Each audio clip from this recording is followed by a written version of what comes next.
You are indeed holy, for this is my body, which shall be given up. Kailangan talaga natin ng isang leader sa simbahan na kagaya ni Pope Francis sa panahon ngayon. Ngayon na marami tayong pinagdadaanan. Father, Almighty and Eternal God, by your Nakikita mo naman po namin sa media na may sakit po si Pope Francis. Sana po gumaling na po siya at maging okay na po siya. Madami po kaming mga Pilipino na nagpipray para po kay Pope Francis.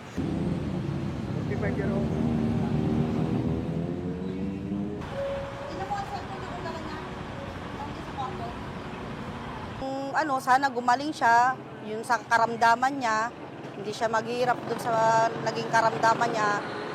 Yun lang, yung panalangin natin na gumaling na siya talaga.